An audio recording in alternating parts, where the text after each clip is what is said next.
ओम शिवोहम शिवोहम शिवोहम। ध्येयं सदा परिभवग्नमभीष्टदोहं तीर्थास्पदं शिवविरञ्चिनुतं शरणं भृत्यार्तिहं प्रणतपाल भवाब्धिपोतं वन्दे महापुरुषते चरणारविन्दं वन्दे महापुरुषते चरणारविन्दम्। ओम अखंडानंदबोधाय शिष्यसंतापहारिणे सच्चिदानंदरूपाय तस्मै श्री गुरवे नमः। तस्मै श्री गुरवे नमः। तस्मै श्री गुरवे नमः। पूर्व प्रसंग में आप श्रवण कर रहे थे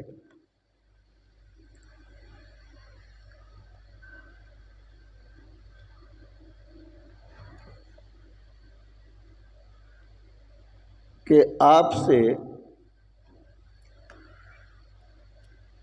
चेतना की जो दूरी है वह इतनी है जैसे आपसे आकाश दूर है, जैसे आपसे पृथ्वी दूर है।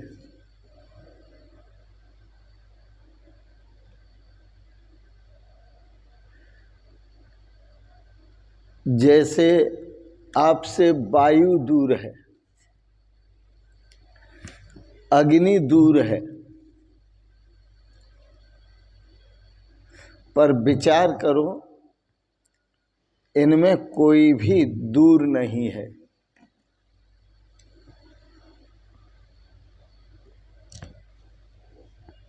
तुम स्वयं ही अपने कारण अपने से दूर खड़े हो।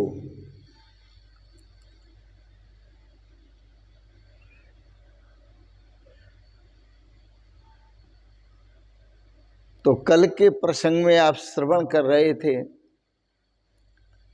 कि जायते अस्ति वर्धते विपरिणमते अपक्षीयते विनश्यति।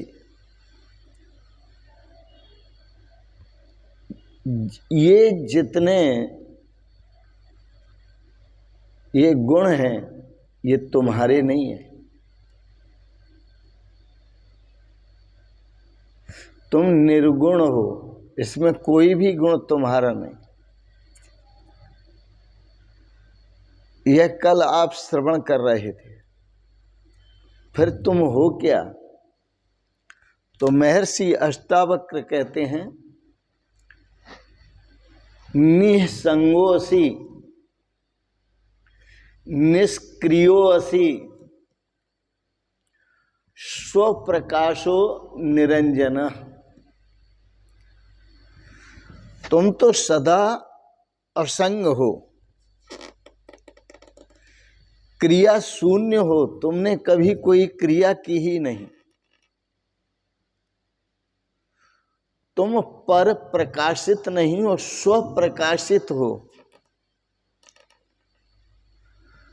तुम में किसी प्रकार का कोई दोष नहीं, तुम सदा निर्दोष हो। तुम्हारा यही बंधन है कि तुम समाधि का अनुष्ठान करते हो अपने स्वरूप को जानने के लिए। अयमेव हि ते बंधः, यही तुम्हारा बंधन है।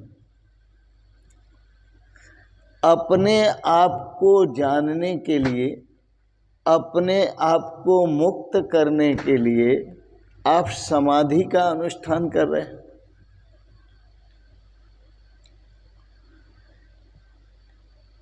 यह आपको समझना होगा। महर्षि अष्टावक्र का यह जो सूत्र है, मंत्र है, यह बहुत ही अद्भुत क्रांतिकारी वचन है। ये जैसे महर्षि अष्टावक्र ने क्रांतिकारी वचन कहे हैं, ऐसे वचन कहने वाला कोई दुनिया में हुआ नहीं। और आपको दुनिया में किसी शास्त्र में ऐसे वचन नहीं मिलेंगे। अन्य शास्त्रों में ऐसे वचन खोजना असंभव है।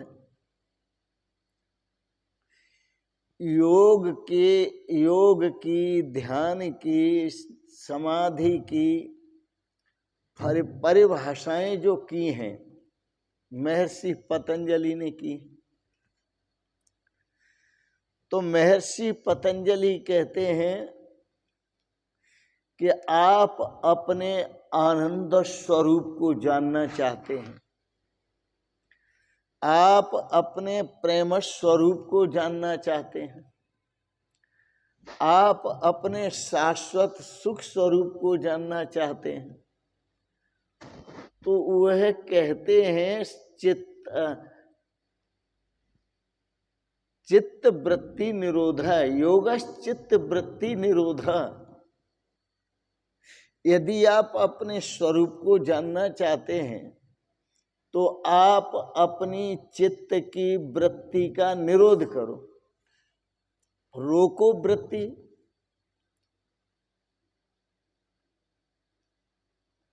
तो ये कहते हैं महर्षि पतंजलि कि अपनी चित्त की वृत्ति का जब निरोध होगा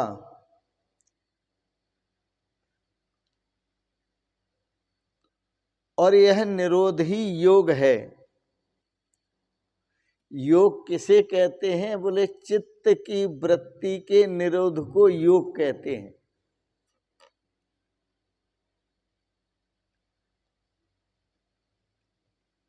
तो यह एक महर्षि पतंजलि की धारणा है, मान्यता है। और मान्यता ये है कि चित्त की वृत्ति का जब हम निरोध करेंगे योग के द्वारा, या चित्त की वृत्ति का जब हम निरोध करेंगे, तभी हमारा परमात्मा के साथ योग संबंध होगा, तभी हमारे अंदर अहोभाव पैदा होगा, हम कृतार्थ होंगे। तो पहले वृत्तियों का निरोध करें, फिर जो स्वयं प्रकाश स्वरूप परमात्मा है उसको जाने।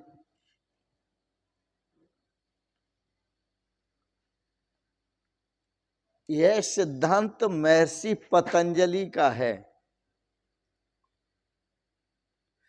क्योंकि वो मानते हैं कि जब तक चित्त की वृत्तियों का निरोध न हो जाए तब तक व्यक्ति स्वयं को जान नहीं पाता, परमात्मा स्वरूप को नहीं जान पाता। जब चित्त की सारी वृत्तियां शांत होती हैं तब व्यक्ति अपने को जान पाता है। उनका ये सिद्धांत है।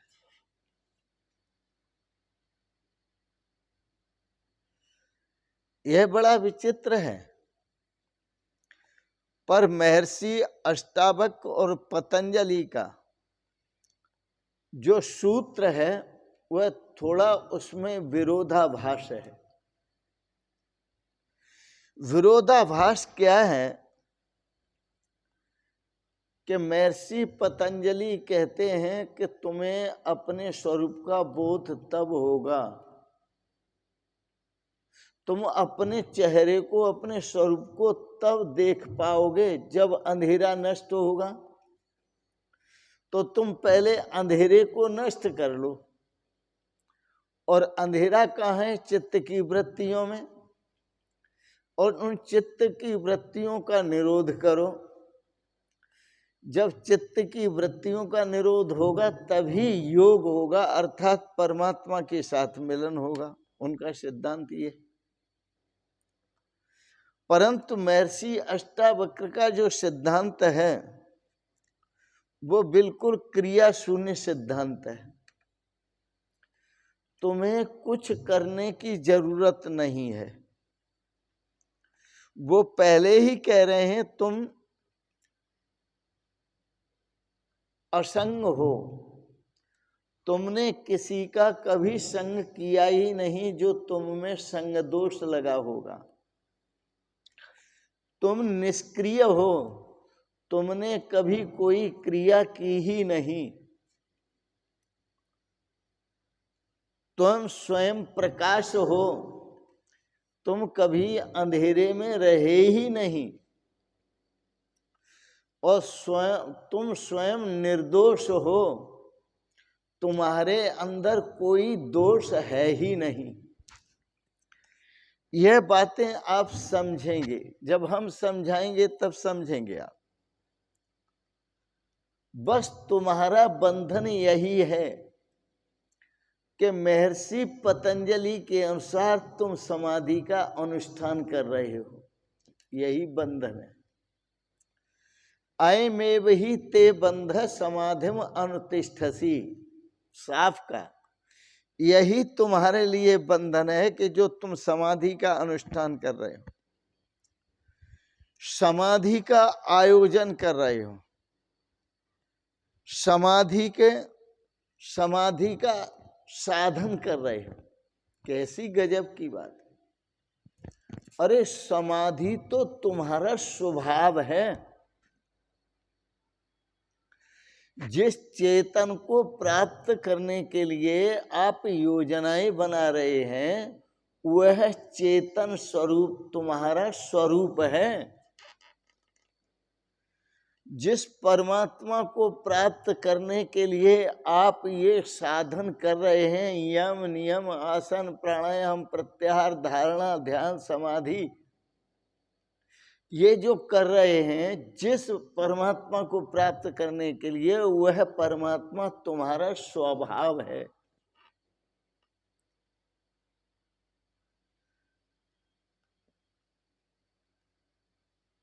चित्त की वृत्तियां, चित्त भी जड़ है और चित्त की वृत्तियां भी जड़ हैं।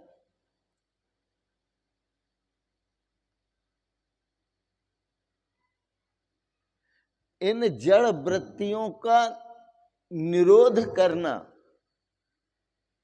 फिर से कहूं, चित्त भी जड़ है, बुद्धि भी जड़ है, विचार भी जड़ हैं, चित्त की जो वृत्तियां हैं वो भी जड़ हैं, और इनका जो निरोध करना है वह भी जड़ ही है। आप इस बात को ऐसे समझें कि किसी आदमी के घर में गहन अंधकार भरा हुआ है, अंधेरा भरा हुआ है, और वह आदमी उस अंधेरे को दूर करना चाहता है। तो उस अंधेरे को दूर करने के लिए, अंधेरे के साथ युद्ध करने के लिए, लड़ने के लिए तैयारी कर रहा है। अब वह अंधेरे को अपने घर में से भगाना चाहता है। तो मैं आपसे जानना चाहता हूं कि ये लाठी से भागेगा, कि भाले से भागेगा, कि बंदूक से भागेगा? ये किससे भागेगा अंधेरा? वो सारे शस्त्र इकट्ठे कर रहा है, सारे साधन इकट्ठे कर रहा है, क्योंकि जो अंधेरा भरा हुआ है और मेरे घर में, उसको मैंने भगाना है।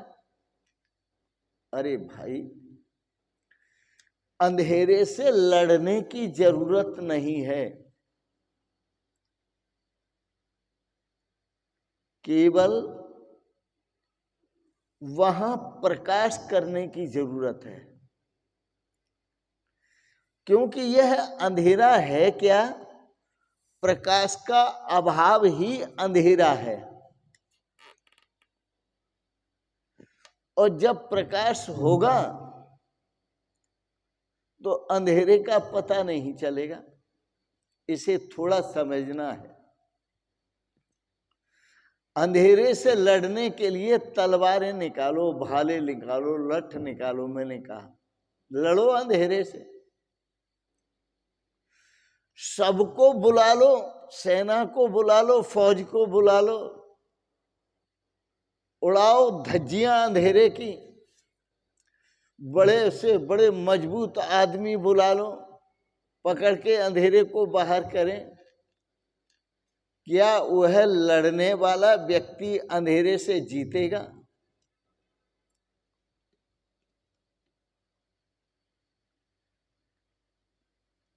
अभी की बात नहीं, मैं कभी की बात कर रहा हूं। कभी तक जीतेगा? बड़ा मुश्किल है, वह जीतेगा नहीं। यद्यपि यह परिभाषा सही है कि अंधेरे का न होना ही प्रकाश है। तो अंधेरे को भगाओगे, जब अंधेरा रहेगा नहीं तो प्रकाश ही रह जाएगा। लेकिन अंधेरा भागेगा थोड़ी।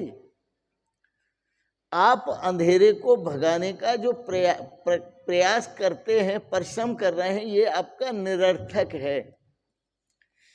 आप जो अंधेरे को भगाने के लिए परिश्रम कर रहे हैं, सारे साधन जुटा रहे हैं, ये निरर्थक है। क्योंकि इनसे अंधेरा नहीं भागेगा। यदि आप थोड़ा परिश्रम अपने स्वप्रकाश स्वरूप को जानने के लिए कर लें तो प्रकाश होते ही अंधेरे का पता नहीं चलेगा। हम मानते हैं कि अंधेरे का न होना ही प्रकाश है, तो पहले अंधेरे को क्यों भगाओ? जिसका अंधेरे का न होना ही प्रकाश है तो पहले प्रकाश को ले आओ ना। तो यह सच है कि चित्त वृत्तियों का शून्य हो जाना योग है, यह सच है। लेकिन बात तो उल्टी है, और उल्टी तरफ से मत पकड़ लेना।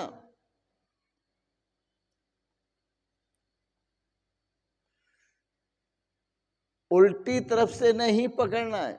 वस्तुतः स्थिति जो है साधक की, वो दूसरी तरफ है।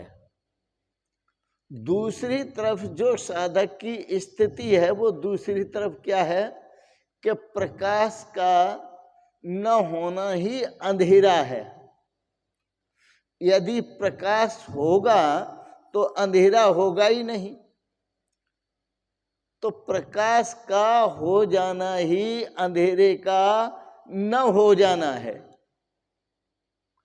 प्रकाश का हो जाना ही अंधेरे का न हो जाना है। तो बताओ, अंधेरे को भगाने के लिए हम परिश्रम करें या प्रकाश को करने के लिए हम परिश्रम करें? तो इसलिए अंधेरे को भगाने का उस व्यक्ति को चाहिए जिसके घर में अंधेरा है, वो अंधेरे को भगाने के लिए शस्त्र अस्त्र फौज फर्रा न तलाशे, न उसके साथ परिश्रम करे। केवल प्रकाश के लिए थोड़ी मेट्रोबॉक्स जला ले, बल्ब जलाओ। आजकल तो बिजली का साधन है, बल्ब जलाओ और अंधकार का पता नहीं चलेगा। फिर भगाओगी किसको? प्रकाश करो, प्रकाश जगा लेना, अंधेरे का पता नहीं चलेगा, अपने आप चला जाएगा। कोई भी भगाने का प्रयास नहीं करना पड़ेगा। और जब प्रकाश कर लोगे तो आपको पता चलेगा कि अंधेरा है ही नहीं। अंधेरा जो था वो केवल प्रकाश का अभाव था। तो जो पतंजलि कहते हैं कि चित्त वृत्तियों का निरोध करो तुम, तब आत्मा को जान पाओगे। महर्षि अष्टावक्र कहते हैं कि तुम अपने आत्मा को जान लो, अपने स्वरूप को जान लो, चित्त वृत्तियों का निरोध अपने आप ही हो जाएगा। अरे मूढ़ता को त्याग नर अपनो स्वरूप जाने, मूढ़ता को त्याग नर अपनो स्वरूप जान,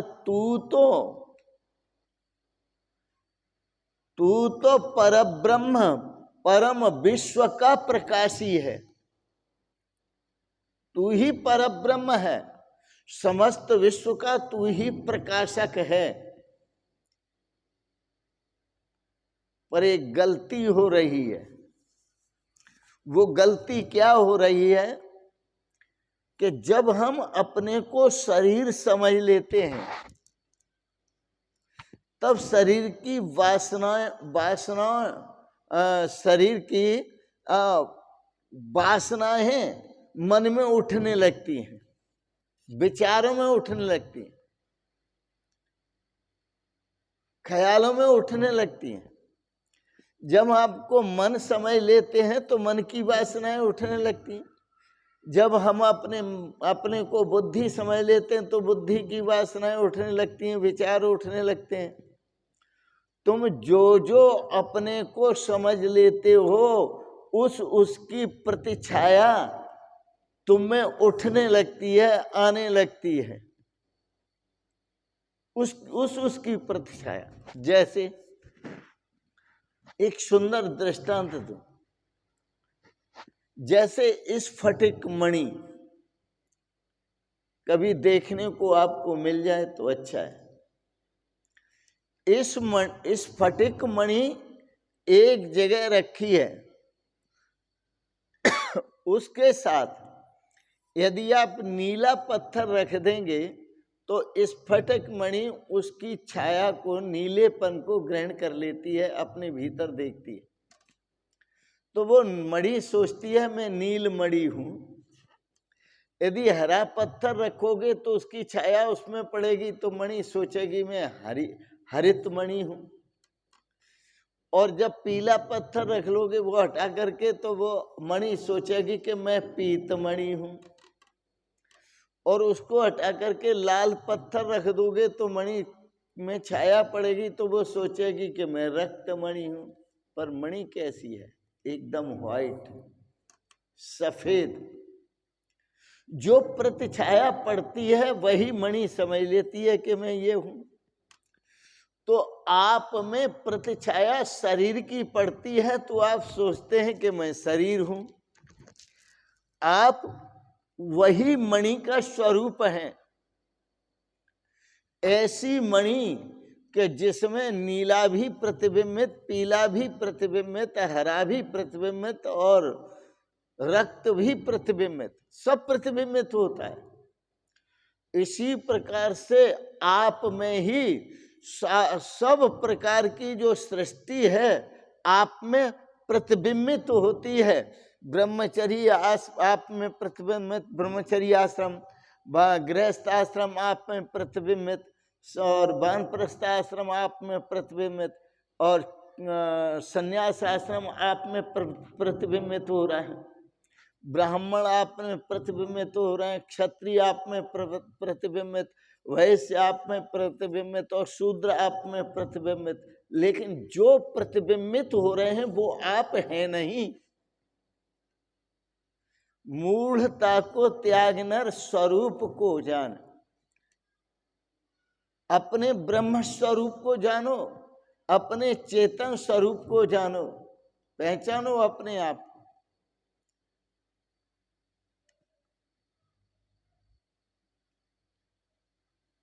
आप जिसका सानिध्य करेंगे उसका दोष आप में आपको प्रतीत होने लगेगा और आपको लगेगा नीलमणि की तरह कि ये दोष मेरा है या मुझ में है। महर्षि पतंजलि का योग, अष्टांग योग, और महर्षि अष्टावक्र का ये अष्टावक्र के ये महावचन एक तरह से बिल्कुल विपरीत हैं। महर्षि अष्टावक्र कहते हैं कि तुम चित्त वृत्तियों का निरोध करोगे तो परमात्मा को प्राप्त कर सकोगे। महर्षि पतंजलि कहते हैं तुम चित्त वृत्तियों का निरोध करोगे तो परमात्मा को प्राप्त कर सकोगे। महर्षि अष्टावक्र कहते हैं कि तुम जिसे प्राप्त करने के लिए साधन कर रहे हो वो तुम स्वयं हो। यही बात कृष्ण मूर्ति ने भी कही थी और कृष्ण मूर्ति को पढ़ने वाले और कृष्ण मूर्ति समझे होंगे कि मैं कोई नई बात कह रहा हूं और कृष्ण मूर्ति को पढ़ने वाले समझ रहे होंगे कि हम नई बात पढ़ रहे हैं।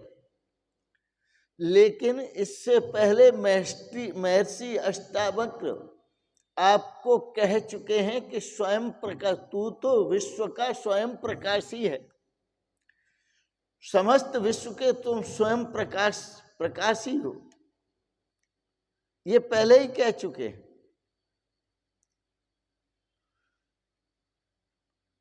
और जो ये मत सोचना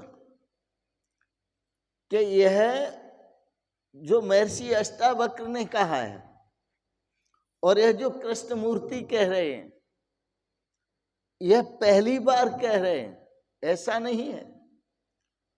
ये पूर्व में भी पहले कहा जा चुका है।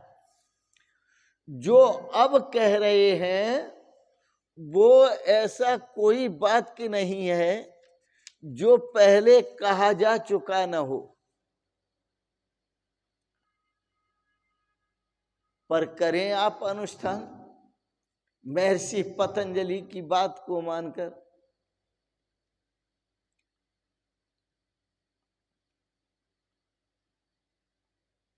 पर एक बात याद रखें,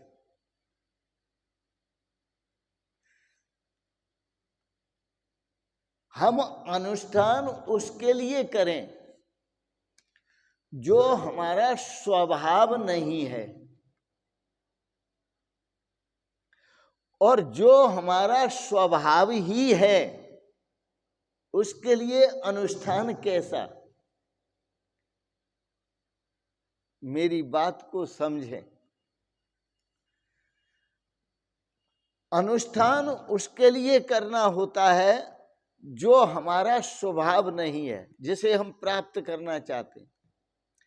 अब आपका परमात्मा, चेतन स्वरूप परमात्मा आत्म स्वरूप से वह आपका स्वभाव ही है, तो उसके लिए आपको कौन सा अनुष्ठान करना है।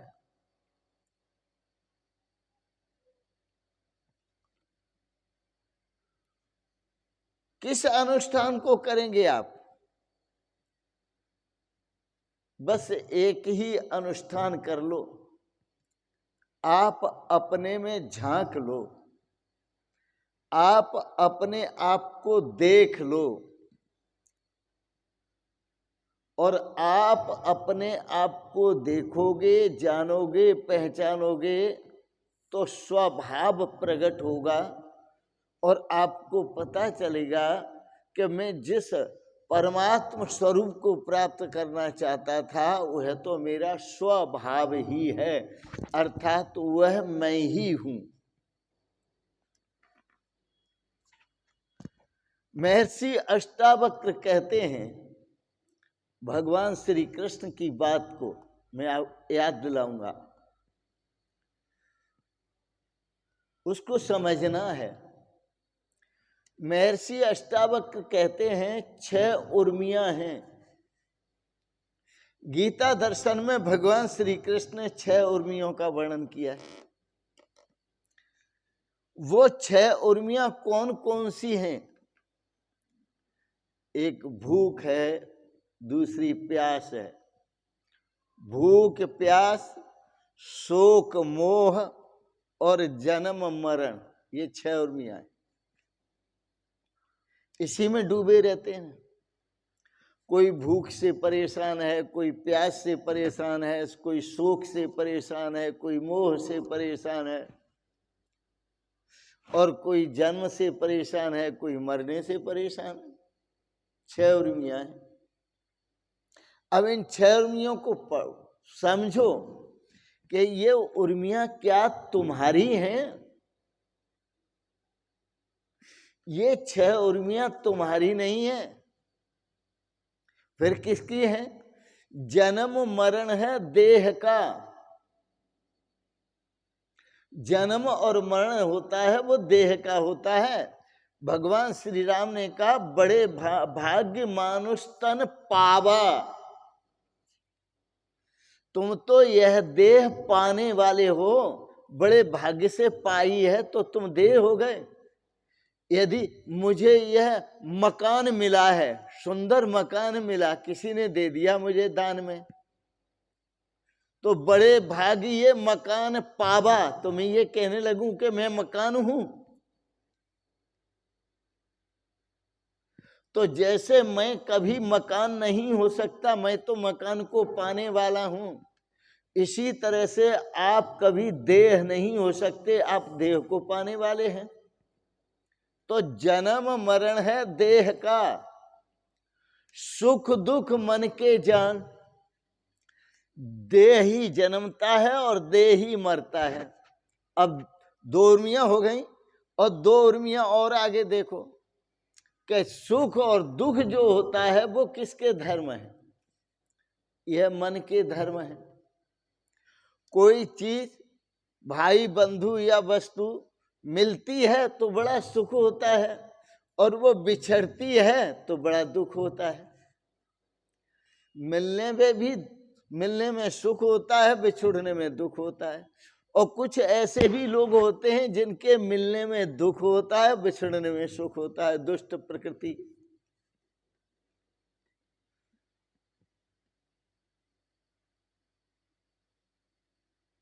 तो सुख दुख मन के जान, ये 2 उर्मियां जो हैं, सुख और दुख, ये मन की हैं।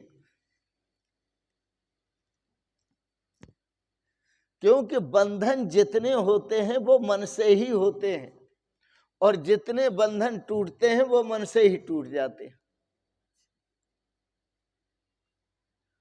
कोई आदमी आपको जचता है तो अपनापन मन से जोड़ लेते हैं, नहीं जचता है तो अपनापन मन से हटा देते हैं।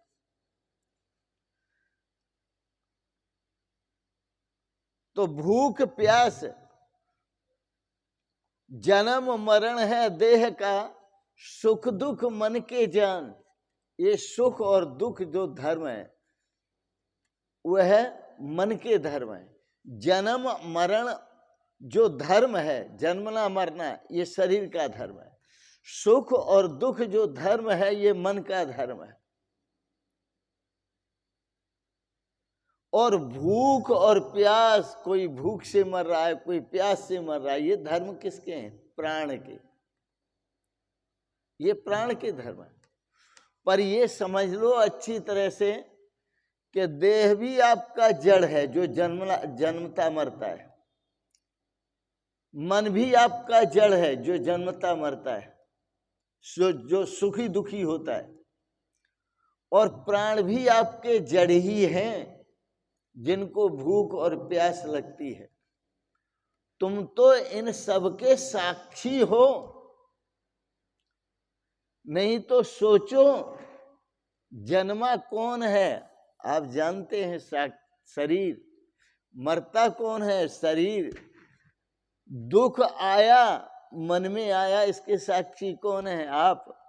मन दुखी हो गया, अब मन सुखी हो गया, इसके साक्षी कौन है? आप। भूख लगी है, इसके साक्षी कौन है? आप। प्यास लगी है, इसके साक्षी कौन है? आप। तो जन्म मरण है देह का, सुख दुख मन के जान। भूख प्यास गुण प्राण के, सांख्य शास्त्र निर्माण। सांख्य शास्त्र से यह बात मिलती है। अब आपका जो जन्म होता है किसके साथ होता है, मरण होता है किसके साथ होता है? आपका होता नहीं है। लेकिन मैं एक बात कह रहा हूं, जो पहली श्वास शरीर में प्रवेश करती है उस श्वास के साथ ही आपका जन्म होता है। अंतिम श्वास जब निकल जाती है शरीर से तो उस श्वास के साथ आपका मरण होता है। तो जन्म होता है श्वास के साथ और मृत्यु जो होती है वो श्वास की विदा के साथ। श्वास के प्रवेश के साथ जन्म होता है, श्वास के विदा के साथ मृत्यु होती है। बस यही जीवन है बीच का।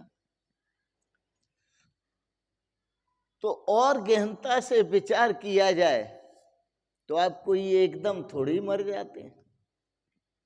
एकदम कोई नहीं मरता, धीरे धीरे मरते हैं। तो श्वास, भीतर जाती हुई श्वास हमें जीवन दान देती है और भीतर से बाहर आती हुई श्वास जो बाहर आती है वह श्वास हमें मृत्यु का दान देती है। तो भीतर जाती हुई श्वास से हमारा शरीर पुष्ट होता है और बाहर आती हुई श्वास से हमारा शरीर क्षीण होता है।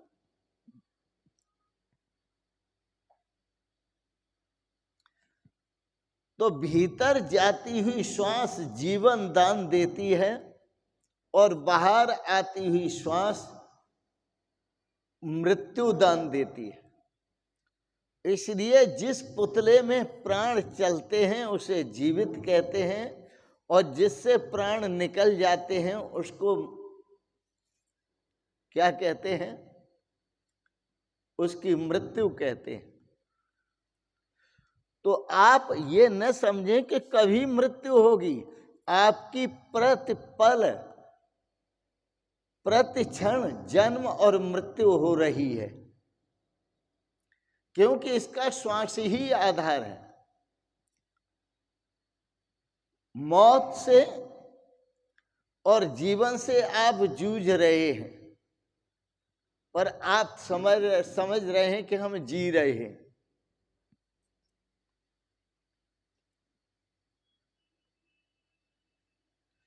शरीर हमारे बाहर की परिधि है। शरीर क्या है? जो सबको दिखता है, यह हमारे बाहर की परिधि है। और इससे भीतर की परिधि जो है वो मन है, जो किसी को नहीं दिखता, केवल अपने को दिखता है कि हमारे मन में क्या है। और उससे भी भीतर की परिधि है वो प्राण है, जो हमारे भीतर चलते हैं, बाहर आते हैं और भीतर जाते हैं और बाहर आते हैं और भीतर जाते हैं। इसलिए कबीरदास जी कहते हैं, कर जपून काया जपूं। मैं कर से प्रभु का नाम नहीं जपता, भजन नहीं करता, काया से भी नहीं करता। कर जपून काया जपूं, और मन से भी नहीं करता, मन से जपून राम। न कर से जपता हूं, न काया से जपता हूं, न मन से जपता हूं।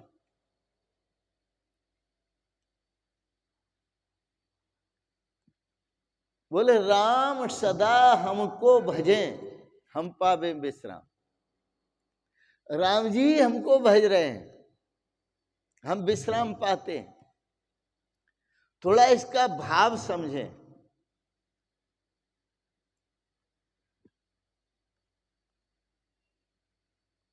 देह मरे तू अमर है, पार ब्रह्म है सोए। यह शरीर रूपी देह, यह मरण धर्मा है। मन रूपी देह मरण धर्मा है, प्राण रूपी देह मरण धर्मा है। देह मरे तू अमर है, पार ब्रह्म है सोए। अज्ञानी भटकत फिरे, लखे सो ज्ञानी होए। अज्ञानी भटकते फिरते हैं। जो ज्ञानी होते हैं वही इस गूढ़ रहस्य को जानते हैं। एक पद में कहा, गूढ़ रहस्य यह कोई कोई जाने। इस गूढ़ रहस्य को कोई कोई जानते हैं। और कब जानते हैं? जब होवे निष्काम। जब वो निष्काम होते हैं तो इस गूढ़ रहस्य को जानते हैं। गूढ़ रहस्य यह कोई कोई जाने, जब होवे निष्काम। सभी के मन मंदिर में रम रहे आत्म राम। सभी के मन मंदिर में।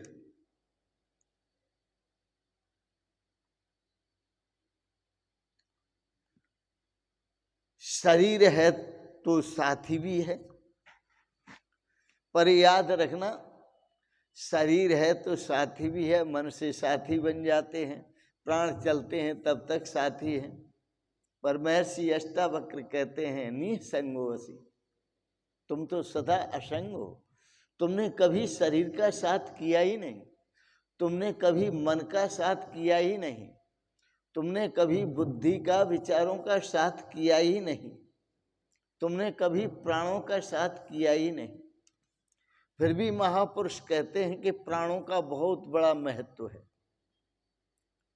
श्वास श्वास में हर भजो, वृथा श्वास मत खोए। इस श्वास के साथ ही प्रभु का भजन करो, आती जाती श्वास के साथ। और जो आती जाती श्वास के साथ भजन करते हैं उसको अजपा कहते हैं, उसको अनाहत नाद कहते हैं। तो अंदर जाती ही श्वास आपका संबोधन करती है, परमात्मा का संबोधन करती है। बाहर आती ही श्वास भी आपका संबोधन करती है, परमात्मा का संबोधन करती है। तो भीतर जाती हुई श्वास से उस परमात्मा स्वरूप का दर्शन करो, बाहर आती हुई श्वास से अपने आत्म स्वरूप का दर्शन करो। परंतु आपको ख्याल आता है पत्नी का क्या होगा, पति का क्या होगा, बच्चों का क्या होगा, परिवार का क्या होगा, तमाम झंझट में पड़ जाते हैं। पर महर्षि अष्टावक्र कहते हैं, असंगोऽसि, निसंगोऽसि, निष्क्रियोऽसि। तुम तो सदा असंग हो, तुम तो सदा क्रिया शून्य हो, तुमने कभी कोई क्रिया की ही नहीं। तुम किससे छूटने का उपाय कर रहे हो? कर्मों से मुक्त होने का, कर्मों के परिणामों से मुक्त होने का। लेकिन महर्षि अष्टावक्र तो कहते हैं, निसंगोऽसि, तुमने किसी कर्म का कभी संग किया ही नहीं। निष्क्रियोऽसि, तुमने कभी कोई कर्म किया ही नहीं, तुम तो निष्कर्म हो। स्वप्रकाशो, तुम तो स्वप्रकाश स्वरूप हो। स्व जो आपका स्वरूप है वो परमात्मा स्वरूप है। निरंजनः, तुम तो मल से रहित हो, निर्विकार हो, तुम्हें कभी कोई विकार करने कराने का आया ही नहीं।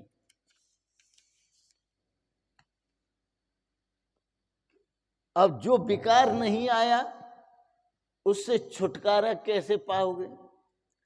जो संग ही नहीं किया किसी का, किसी कर्म का, तुमने कोई कर्म किया ही नहीं तो उस कर्म से मुक्त कैसे होगे? किसी का संग नहीं किया, ऐसी अवस्था में उस संग से मुक्त कैसे होगे? तुम तो सदा सदा से मुक्त हो। कोई कर्म ही तुमने नहीं किया तो उन कर्मों से मुक्त कैसे होगे जब तुमने कोई कर्म किया ही नहीं? लेकिन ये अपने स्वरूप को जानने पर पता चलता है, स्वरूप के जाने के बिना नहीं। फिर भी अंधेरे को भगाने में लगे रहते हो। तुम्हें कभी भूख लगी ही नहीं, तुम भूख को मिटाओगे कैसे? तुम्हें कभी प्यास लगी ही नहीं, तुम प्यास को मिटाओगे कैसे? तुम्हें कभी सुख हुआ ही नहीं, दुख कभी हुआ ही नहीं जो दुख को मिटाओ। तुम्हें कभी तुम्हारा जन्म हुआ ही नहीं, मरण हुआ ही नहीं जो तुम जन्म मरण को मिटाओगे। न तुम्हें जन्म मरण को मिटाने की जरूरत है, न तुम्हें सुख दुख को मिटाने की जरूरत है, न तुम्हें भूख प्यास को मिटाने की जरूरत है। तुम्हें सिर्फ ये जानने की जरूरत है कि ये धर्म तुम्हारे नहीं है, स्वप्रकाश हो, अपने स्वरूप में जागने की जरूरत है। लगाकर सब कर्मों में आग, अरे मन निज स्वरूप में जाग। अपने स्वरूप में जागो, जागो जागो जागो, अरे सोने वालों जागो। देख रहे हो मीठे सपने, सपने कब होते हैं अपने। मोह नींद को त्यागो, जागो जागो जागो, अरे सोने वालों जागो। जागो भैया।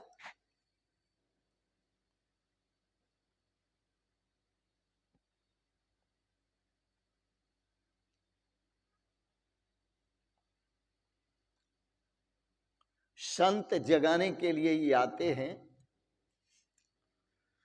महर्षि अष्टावक्र जो शब्द कह रहे हैं वह बड़े सुंदर शब्द हैं। तुम असंग हो, कभी किसी का साथ नहीं किया। तुम निष्क्रिय हो, कभी तुमने कोई क्रिया नहीं की।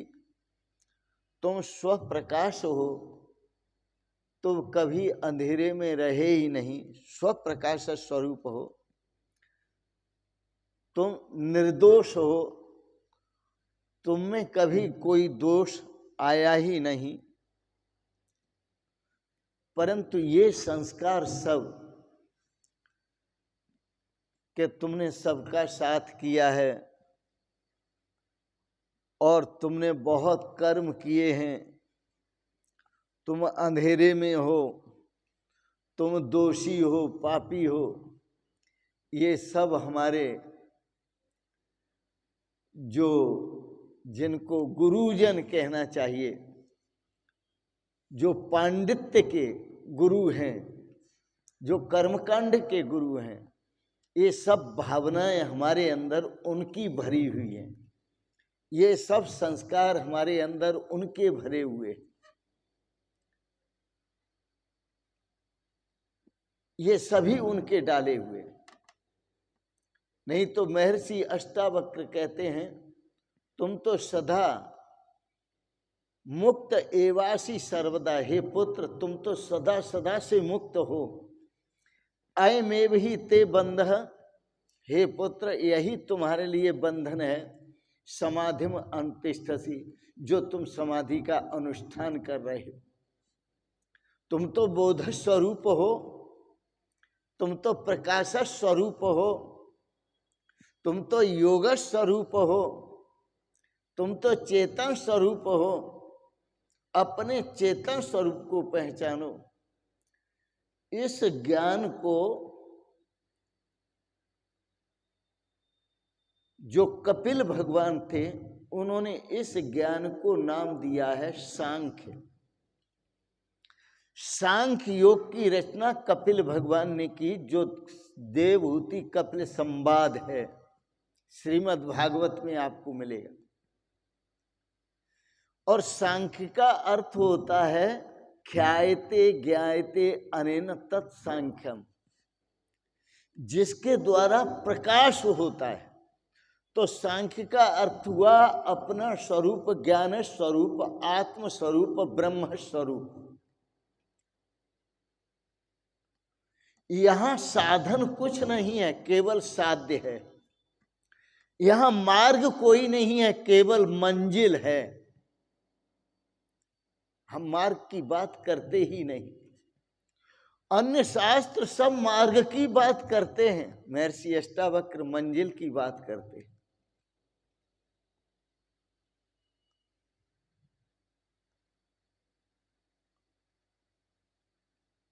तो जितने शास्त्र हैं अक्सर मार्ग की बात करते हैं, परंतु सांख्य दर्शन मंजिल की बात करता है।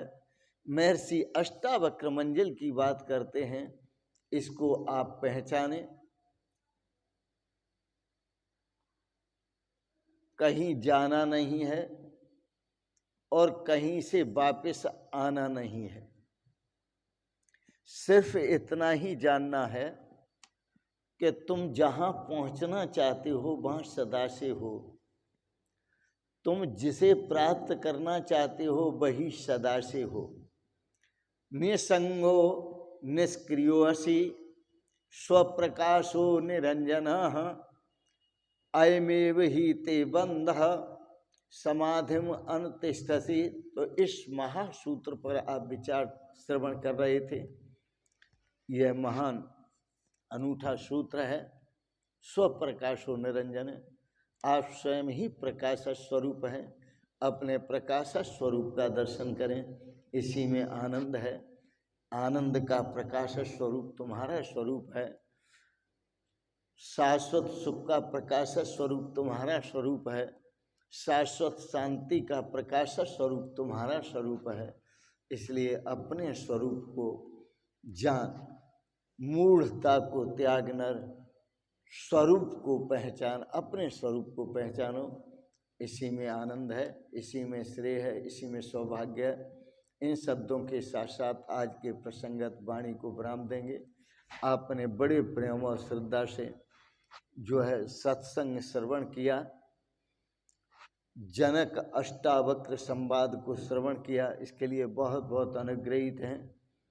और एक बात जरूर कहेंगे, भगवान आप सबको इस परम आनंद की अनुभूति कराएं, कृपा करें। भगवान की आप पर कृपा बरसती रहे।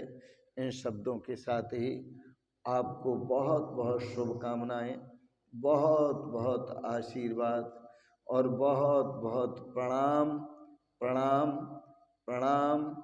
शिवोहम शिवोहम शिवोहम।